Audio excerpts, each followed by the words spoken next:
Hi there, welcome back to Tyranny. And it's Judgment Day and we are the law. We are Jacob the Law Dread, a tank that's out there to bring justice. Whatever that means for him, right? He's a fan of the Disfavored, and we're in the Disfavored camp. Lucia. I am Lucia, this is Marcus. The Disfavored soldiers points to the armored man next to her. And you must be the Fate Binder. From under her helmet, you hear an audible scoff. We've been assigned to babies. What? What are you talking about? Assigned to your hospitality. Marcus quickly interjects, while you remain on disfavored ground. If you should need a place to rest, we can make the necessary preparations. Oh, I like their masks. Have you seen their masks? Look like skulls. Very atmospheric. What can we do for you?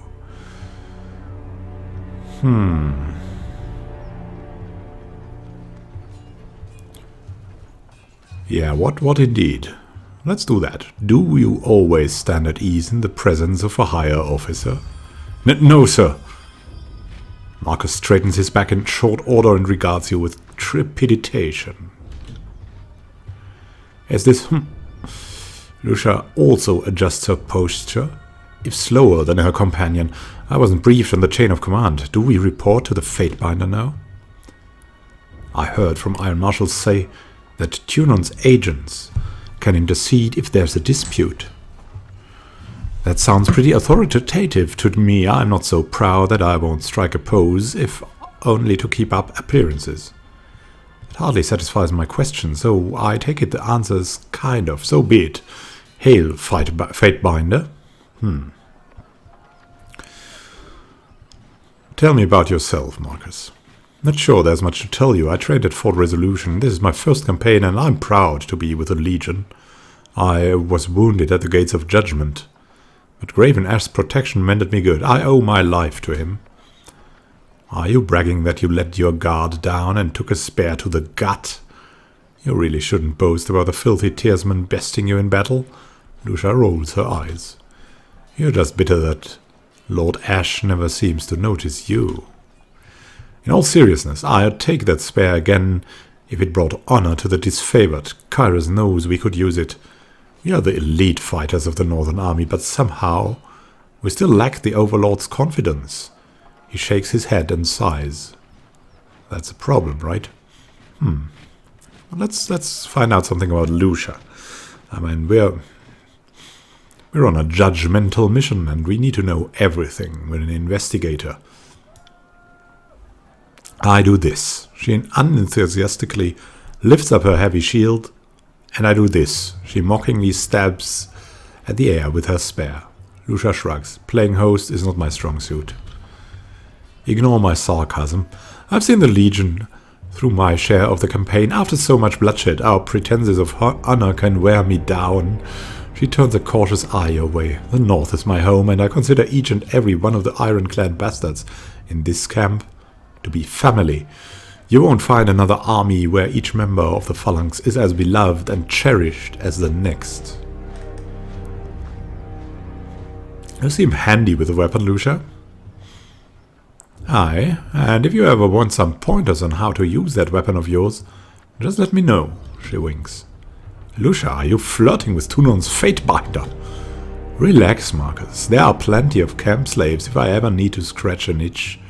Although, through the visors of her helm, you notice Lucia's eyes roving up and down your body. If you ever need someone to warm your bedroll, let me know. I sleep in my armor. Hope you don't mind. Interesting. How have your skills fared in battle against the Oathbreakers, Marcus? Every battle is a reminder of the Legion's superiority. The Oathbreakers have plenty of heart, but nothing to beat our northern values and Graven Ash's love. If you ever want to enjoy that feeling, I can spare you the time of day to cross iron. What's it like serving with the Disfavored? In spite of our name, the Legion commands more honor than any military force on the face of Tyranny. Unlike the Chorus, there's tradition, discipline, teamwork and unity of purpose. Marcus looks out across the camp. There aren't many of us, but it's better that way. We're a tightly knit family bound together by trust and glory. Accurate enough? Lucia shrugs. After seeing the disunity and bickering of the younger realm defenders, I feel lucky to be in the most agreeable legion of Kyros' host, even if we're not always the most efficient. What do you mean? If the legion boasts so much honor, why are they disfavored? I'm afraid that isn't for me to say. Others around camp might be able to tell you more, but I don't freely discuss the great general's history to outsiders. But you'll say that it involves the great general, which is already telling a clue, idiot. Drat. At least the Iron Marshal isn't within earshot, or I'd be washing my mouth out with warm wood. Well, Lucia, I could use some training with that spare. Finally, some fun to break up the monotony of this siege. Oh, and we can train for money. Oh, that's new. That's new. Do we have athletics? Could train athletics.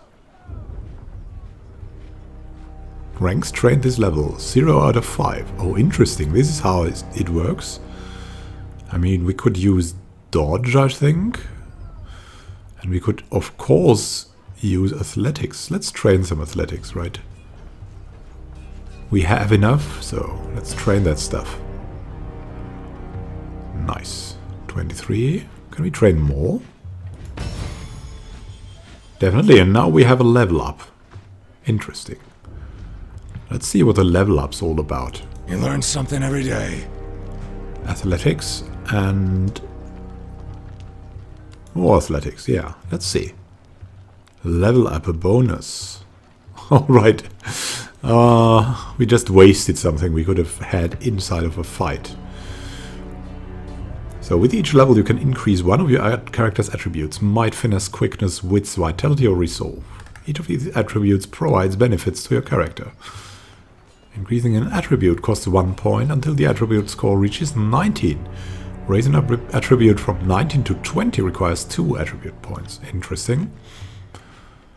What could we go for?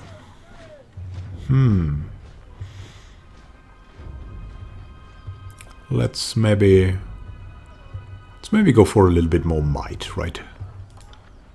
Might first. Let's save us. Nice going. Can we train more? Well, if it isn't the Fate Binder, could use some training. Dodge. Dodge would be right. Very good. Let's see. How does dodge work? Is that... Surely we can see it here. We have talents. Wow, that's new. Spell creation. Oh, nice. Nice, nice. That's going to be really cool. Let's see. We surely have dodge somewhere here. Dodge. Does that give us... Dodge 29. Defense against ranged attacks. Higher skills will reduce damage taken. Alright. So dodge is pretty helpful. Talent points. There we go. 6 categories. Leadership, defense, power, agility, ranged and magic. I think we're going to go for leadership and defense to concentrate on, but with each level you gain 1 point to purchase a talent from many of these categories. Aha. I mean, we don't have many companions yet, so it would be good to start with defense, probably. Do we have here? We have the Shield Slam, we have Staggering Force, we have Blade Wall. Allows an additional enemy to be engaged at one time and grants a bonus to damage dealt to targets that are stunned or prone. That's good. Stance Guard. A defensive stance gaining a bonus to armor. Stance Challenger. Taunt nearby enemies every few seconds. That's good as well, but that's for a larger group, I think. That here, on the other hand, would be nice. Staggering force. Shield mastery. I don't mind shield mastery. Increasing the defensive benefits from shields. Let's look at leadership. What do we have there? Cannot take leadership. Bandolier. Oh, that needs level 3.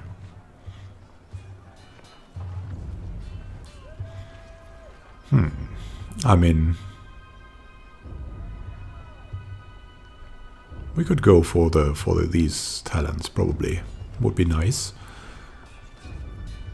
Blade wall. I think blade wall is good. One more enemy engaged. I'm all for it. Let's go for that. So we can protect Vers or any other weaklings we have to carry around, right? There's power. Oh, we have 2 points, right? Could gain a power point. Number of points spent. We have Sunder here already, alright. Cannot take anything else. Alright, we have just taken the blade wall. And we'll stick to it. Yeah. Take the blade wall. So dodge would be nice, right? That's what I was talking about.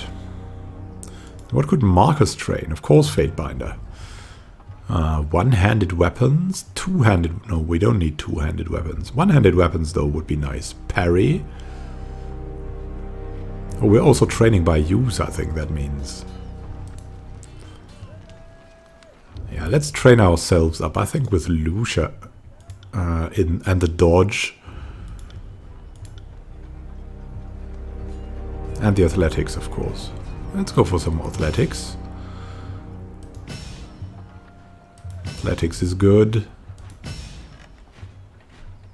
And maybe some more dodge. Nice.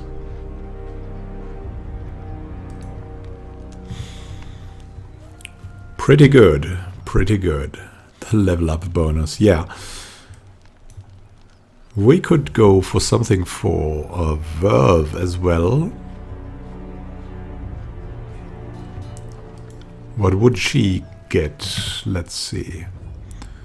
One-handed, two-handed, that's not about her. Parry would be good for her. What do we have with Lucia? 4 Verve. Thrown weapons. Would be nice. Dodge or athletics. And dodge would be helpful, right?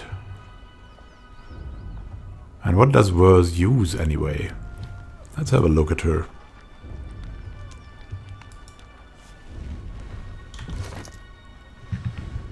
What do you use? She's got 2 one-handed weapons and a bow.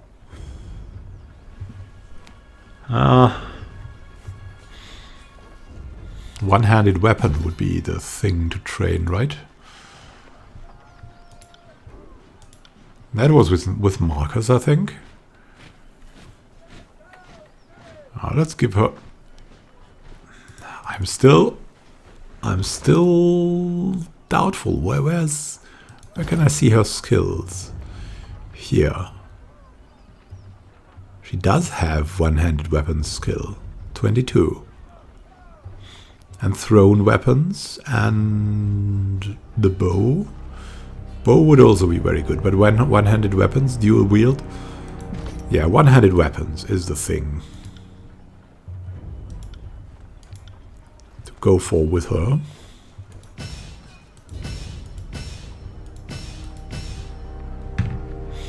Nice. So you can train like 5 times every level for money.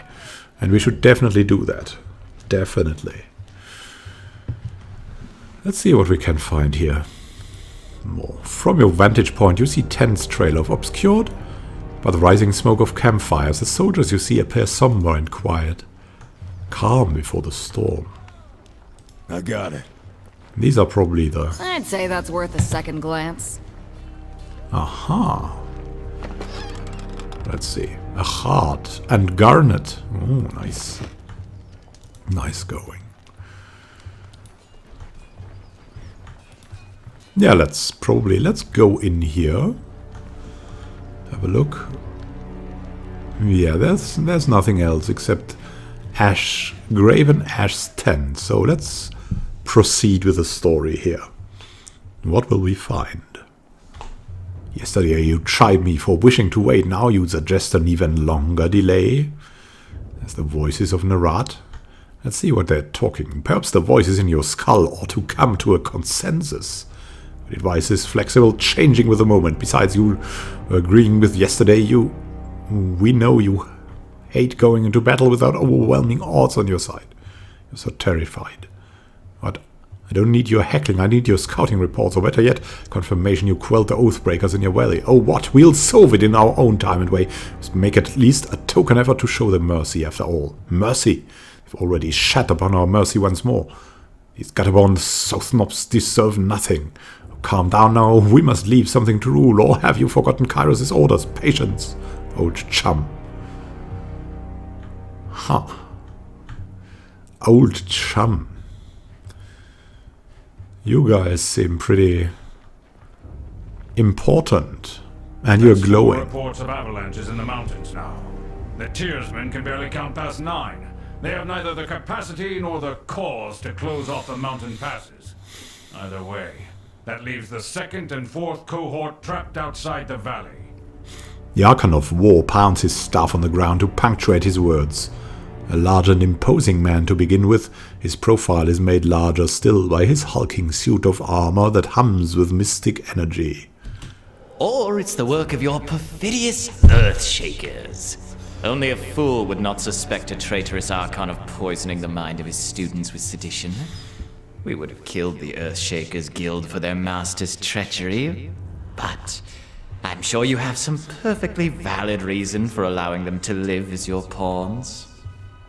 The Archon of Secrets passes a scepter between his hands as he speaks, twirling the rod in hypnotic circles. What does that mean? You hear the voices in your head. Well, hello there, Fatebinder. We'll be with you in just a moment. Oh, these little hints, I like that. Emerald luminescence seeps from the seams of the Archon's ragged red robes. The glow is most noticeable where his neck ought to be. His mask seems to float and spin, never pivoting or bending naturally. Hey, watch yourself. When these two get going, you don't want to get between them. Well, Verse whispers fearfully as she beholds the Archons. And I think she's right. We should remain silent for now and just gather information, but not for the reason she has. I always know you've run out of things to say when you resort to mocking my vassals.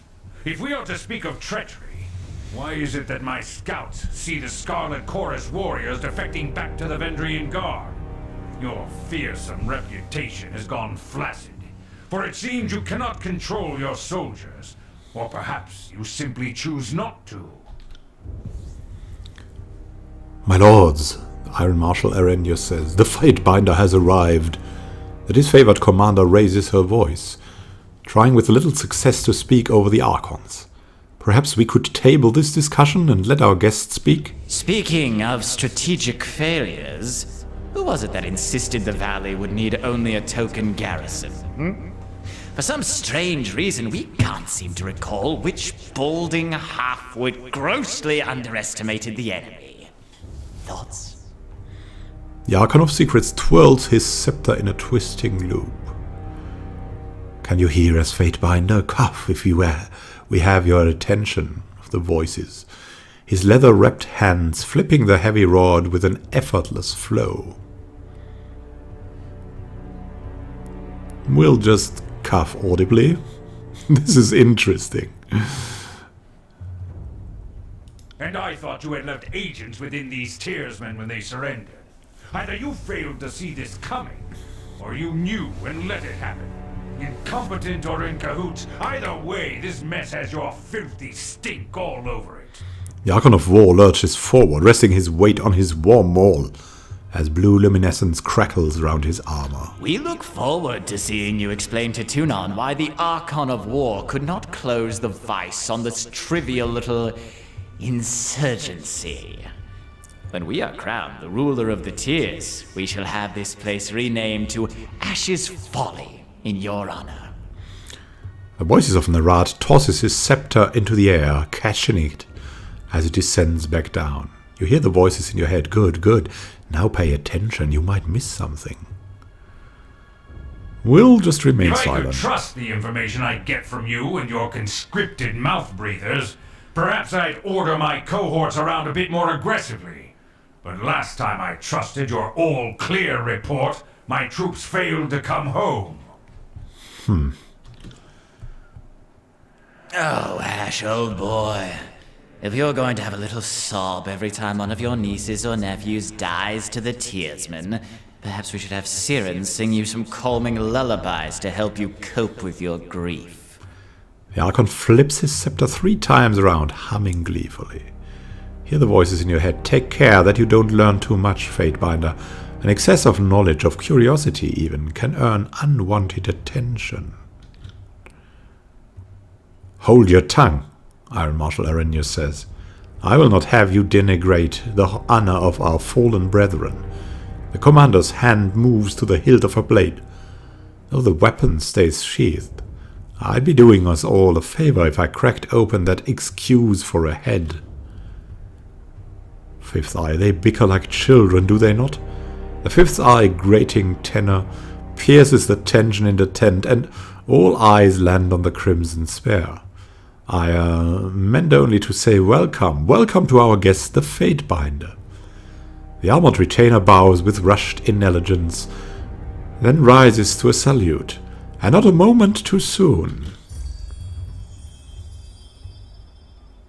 Governor Jacob the Lord Red, long have we been honored by your iron. Now we are honored by your presence. I must apologize for my lord's tempers run high of late. We'll just be silent for now. Glare. Stormcaller, it is an honor to have you with us. I would imagine you are here with another of Kyros' edicts. Perhaps another catastrophe that will punish our foes for hiding behind their walls? My soldiers tell me you helped Commander Drotus on your way through Edring. You honor the court with your selfless cooperation, but that is the sort of camaraderie that Kyros demands of us all. On the last of his words, the Archon of War glares at the voices of Nerad, furrowing his brow as he utters the word camaraderie.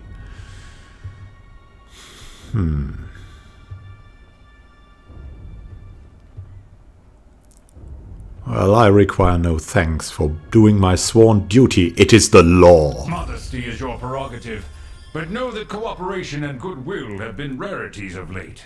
You do your Lord Tunon a great honor by aiding your cousins in the Disfavored. Oh, don't mind us while you trade your gushing praise. We're sure the Fatebinder has come because our company lacks in small talk. Well, no time for this courtesy. It's the law I'm bearing. I'm bearing an edict of Kyros. It seemed only yesterday you were proving your worth in battle, assisting my warriors in the siege of the bastard city. Now Kyros has chosen you for a second time to proclaim an edict. Tell us, good Fatebinder, what sort of punishment does the Overlord have in store for the Oathbreakers? Oh, we can choose. Nice. Aha. Must hold Ascension Hall. How? Yes. Oh, all right. So we'll kill everyone in the valley unless we can take the Ascension Hall by the Day of Swords. Interesting, though that includes us. It seems you need some encouragement to work together. Kyros' edict will end the lives of everyone in this valley, unless Ascension Hall is claimed by Kyros' Day of Swords. I mean, we're not coming here because they're so successful, right? The law is to make Kyros successful here. You've gained wrath, the voices of a Narad. You've gained favor with Graven Ash. Oh, the earth sways with each word you utter. The air thickening with warmth as you pronounce that tersely phrased commandment. It's every syllable drafted by the hand of Kyros. With edict proclaimed, your pulse quickens and the muscles in your legs, worn from a long trip down the mountains, feel renewed. The tired limbs now nearly buoyant with vigor.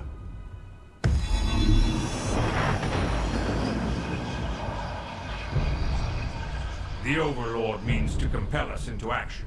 No doubt the avalanches in the mountains are part of this ultimatum.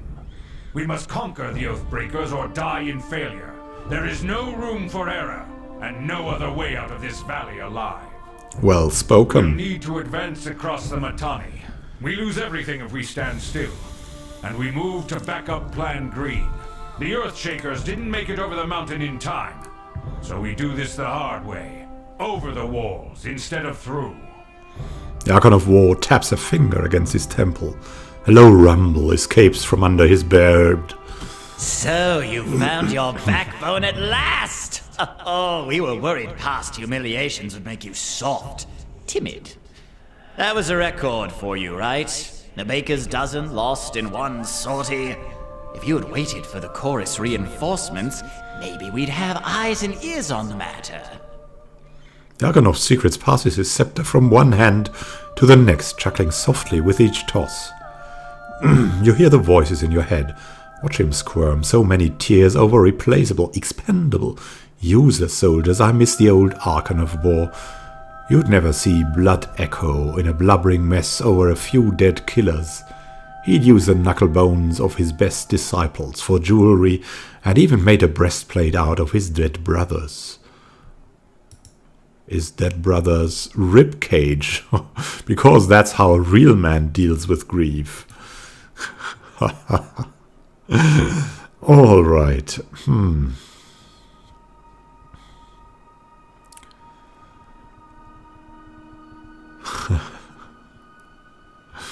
All right, something unforeseen.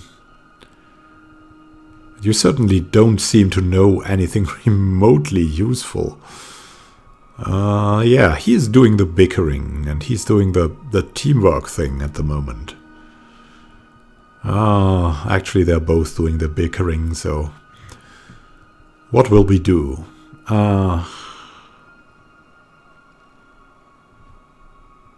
Learn to work together, or we are all doomed. This is the will of Kyros. Fatebinder is right. We're acting not as leaders, but as children.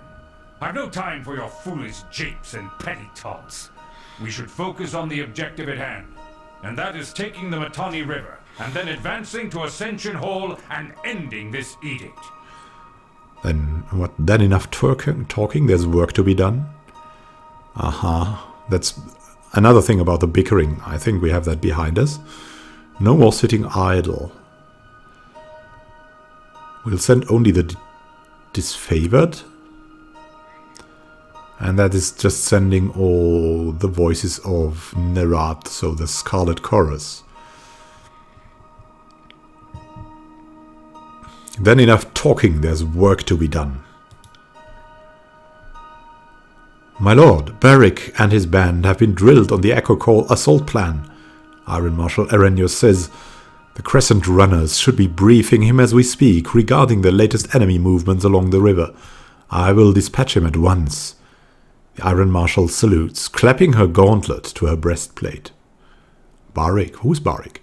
Barrick is a commander of the Stone Shields and is well regarded by the elite inner circle of the Disfavored High Command. Barrick served in Stalwart, now known as the Blade Grave, where he marched at the vanguard in countless battles. During the Stalwart campaign, the Scarlet Chorus suffered numerous losses and tried to blame Barrick and his cohort. But you ruled against the chorus's spurious blame shuffle. Ah, yeah, Barrick. Nice. Nice to see him again. And I will ensure the chorus stands ready to the march. If the Disfavored can take the river, the chorus has the manpower to secure the outer ring of the valley. Our soldiers clamor for battle, and at last we shall have it. Verse, we command you to continue guarding the Fatebinder. Tunan's chosen is our honored guest, and must be shown our finest hospitality. I won't let you down, boss. He'll get through the campaign in one piece, as long as he doesn't do anything too stupid.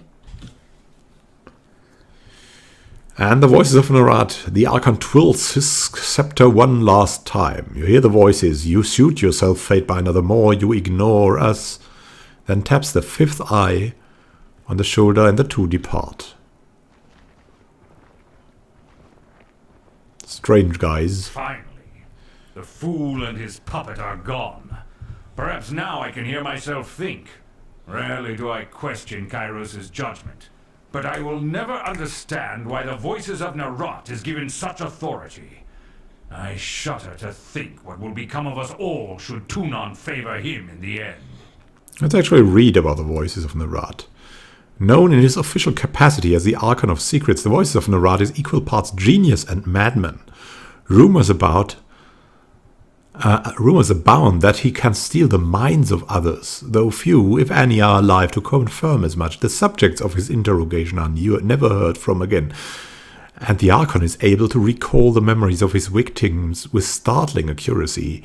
He's the inconsistent leader of the Scarlet Chorus, vacillating between commanding from the vanguard and directing his armies in absentia.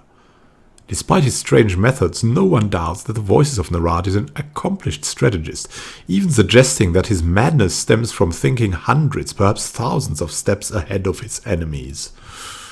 Oh, interesting. Though the Edict threatens the Scarlet Chorus just as it threatens us, I cannot shake the feeling that our allies will work against us. You've shown your worth in war, and your name has been known to the Legion since the very beginning of this long conquest. So I'd ask that you join us this one last time, to help us wrap up this last objective. If you wish to be counted amongst the glorious, speak with the Iron Marshal. She will direct the order of battle until we are ready for the final push into the Citadel. I'm short a few scouts, short a few soldiers, short a few everything. I'm sure my brethren would be grateful for the assistance of a skilled outsider. What of the Scarlet Chorus? How will they be helped? I ask myself that question often. While we take the river crossing, the Scarlet Chorus should be using their sizable presence to remove the Oathbreaker patrols lurking in the outer valley.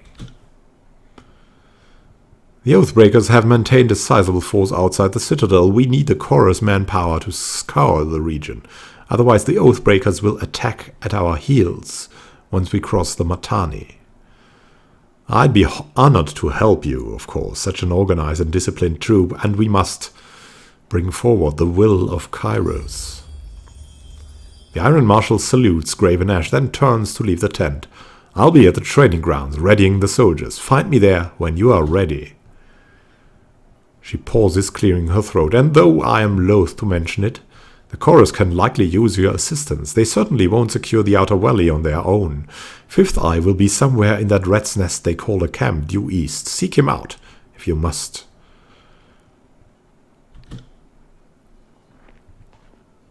Alright, so we can get some quests. Nice. Everywhere. Let's speak to Graven Ash now. Aha. Reputations. What? Stand together, stand tall. Aha, we have... Aha. Pulse rate per 3 seconds. Allied, 1 resolve for 3 seconds. Nice. So all our allies gain resolve.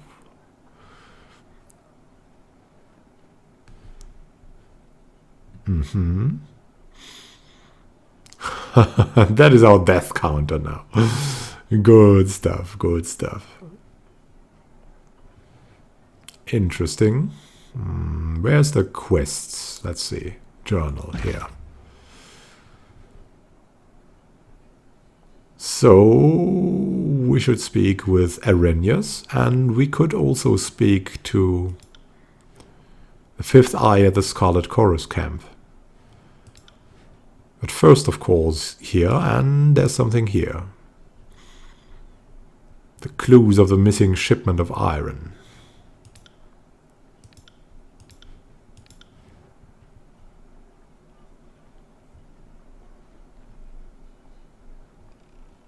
Isotanis has reason to believe that the settlement near Echo Call Crossing would be a good place to start looking for the missing iron. There's a lot to investigate. Let's leave this place. Graven Ash, hey? That's some kind of lore. And this is also a roleplay playthrough, which is I want to learn much about the lore too, so we understand at the end what's going on there in the full. And we can act accordingly. There's another new guy here, Sivius. Let's talk to this guy. Haven't talked to him. Fatebinder Jacob the Lord Dread. Am I right? I'm Sivius, commander and third generation Disfavored. Specifically, I'm Sivius the Younger. Some folks can't keep track. The rank says commander, but lately I'm just organizing patrols and trying to stay out of the way. You should talk to Iron Marshal if you have something official that needs discussing. What is it you need? I overheard you asking that Earthshaker where their reinforcements have gone. Is there a problem? Yes, I'm afraid so. Radix, the head of the Earthshakers, was supposed to arrive with a group of his most competent spellslingers to help break his stalemate. I don't know what's holding up their arrival, and that worries me. If you were at all inclined to lend a hand, we could use some arcane support on our side. Well, not that I'm much arcane, but where's your dignity, Northman? The Iron Legion doesn't need spellcasters. No, we need everyone here. I could lend a hand. Could you? I knew that Tunon's agent wouldn't fail us in a time of need. I mark the last known site of our Earthshaker reinforcements on your map. Good hunting, Fatebinder. Why do you think that the siege has delayed for so long? Should have been over real quick and simple. The first cohort arrived in the valley and went right in for the kill, but that was before we knew the Vendrian Guard had sages, and that Water Witch on their side. Water Witch? Bigger problem is the Scarlet Chorus. They eagerly conscript the Vendrian Guard, but I have no proof of this. But it seems they do very little to keep a watchful eye on these drafted tiersmen. They are often sent out on patrol, and we suspect they use that opportunity to escape back to the Vendrian Guard. Every chorus conscript has a choice, where it says life under Kyros or death, the army's boots. By all means, feel free to cut down those who choose the latter. We won't be offended. Just so we don't mistake each other, I know what I'm saying carries an implication of treachery. I'm not making a formal accusation before Tunon's agent, I'm just voicing my gut opinion on the matter. Yeah, it's nice that you give us the hints. The two armies haven't worked well together in years. Why do you think that is? Come on, Binder. Seems like asking why beasts stink. The Disfavored are only too eager to deliver Kyros' peace to the tiers, while the Scarlet Chorus bring only mayhem in their wake. You can tell me the Voices of Nerat has a plan, and I'll take your word for it, but the Chorus sure seems to blunder around, never moving with purpose as we do. I wonder if we've been fighting the same war soldier. I've seen Ash yank his precious soldiers away from more battles than he's won. If you want to call that progress, be my guest. Ah, Verse, what are you doing? Unless we find a way to work as one, I fear that the Scarlet Chorus will step in front of Graven Ash strategies every turn. As far as I'm concerned, it seems like the Voices of Nerat is here to amuse himself, while the rest of us are here to do our job. Let's talk about Graven Ash, the last of the great northern generals to stand against the Overlord. In ages past, Archon Graven Ash now serves Kyros as Supreme Commander of the Disfavored Legion and is charged with conquering the tiers. Graven Ash shares a powerful bond with the soldiers under his command and regards each of them as family. The death of a soldier at enemy hands represents a grievous loss to the old general who bears the burden of his love with mournful stoicism. Oh, that's the love of graven ash. Tell me about yourself, Sivius.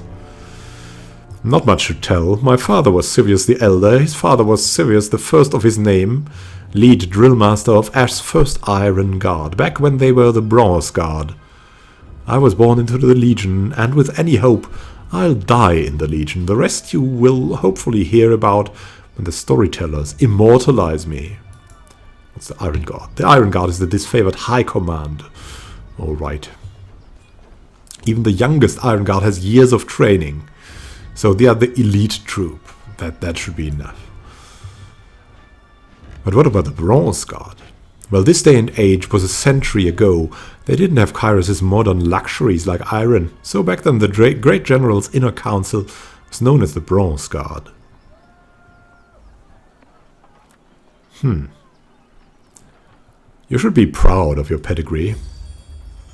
Thanks, but I try not to think about it too fondly. If anything, every time I screw something up, I wish I wasn't dragging the family name through mud along with me. Yeah, that's good. Back to my other questions, and farewell. Now, we've got another quest. Let's see what we find out in the next episode. Thank you for watching this longer episode of Lore. Happy gaming to you, and we'll see each other when it's Judgment Day again, and we are the Law together.